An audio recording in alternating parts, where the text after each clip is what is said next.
প্রিয় দর্শক, আমি এখন ফকিরাপুল আছি, দেখতে পারতেছেন আমার পিছনের দিকে। আমি ফকিরাপুলের দিকে আছি। এখন আমি ভিডিও করে বাসার দিক যাইতেছি। একটি বোন দেখেন, একটি বাচ্চা নিয়ে দেশের বাড়ি থেকে হাজবেন্ডের সাথে রাগারাগি করে ঢাকা শহরে কোথায় থাকবে, কি করবে সে সেইটা বলতে পারতেছে না। অথচ তার মাসুম একটা বাচ্চা তার কোলে। দেখেন এখন সে কোথায় থাকবে এটা আমি জানি না। দেখি বিস্তারিত তার মুখ থেকে শুনি। আচ্ছা, আপনার হাজবেন্ডের কাছ থেকে আইছেন কেন আপনি? ঝামেলা আছে। হ্যাঁ, ঝামেলা আছে। খালি খালি তো আচ্ছা, আপনি কি ঝামেলা থাকলে কি বাসা থেকে বের হতে হবে? কারণ এটুকু মাসুম বাচ্চা আছে, এই বাচ্চার দিকে আপনি কি একবারও তাকান নাই? মানুষ তো ভাই সাথে সাথে আসে না। অনেক ঝামেলা না থাকলে এখন আমি সবকিছু বলতে চাচ্ছি না। কেন, কি ঝামেলা, কি ঝামেলাটা একটু বলেন আপনি। ঝামেলা তো আছে, জান সে পরকীয়া করে, সে সংসারে বাজারঘাট করে না, টাকা পয়সা দেয় না। মানে আপনার হাজবেন্ড পরকিয়া করে? হ্যাঁ। ভাই, বিশ্বাসটা করবেন না, এই পরকিয়ার জন্য এই দেশটা গোল্লায় গেল।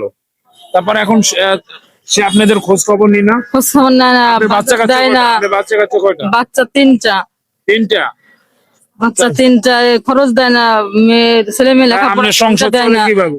সংসার এখন ওই বাবার বাড়ি, এই আশেপাশে আত্মীয় স্বজন কেউ হেল্প করে, এভাবে এভাবে কারো কাছে সাহায্য চাইতে নেওয়া হয়। মানে ওইভাবে রাস্তায় রাস্তায় তো কোনোদিন নামি নাই। মানে আগে তো মধ্যবিত্ত ছিলাম, এত খারাপ অবস্থায় তো আর ছিলাম না।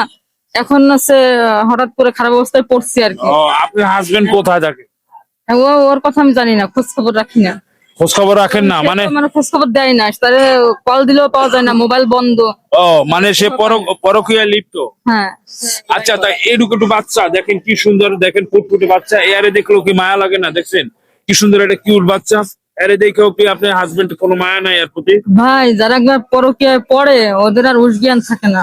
আচ্ছা, পরকীয়া হচ্ছে বিশাল একটা এই বাংলাদেশের সমস্যা। আর যদি এই ভিডিওটা ভালো লাগে বোনের, বেশি বেশি করে একটু প্লিজ সবাই শেয়ার করবেন।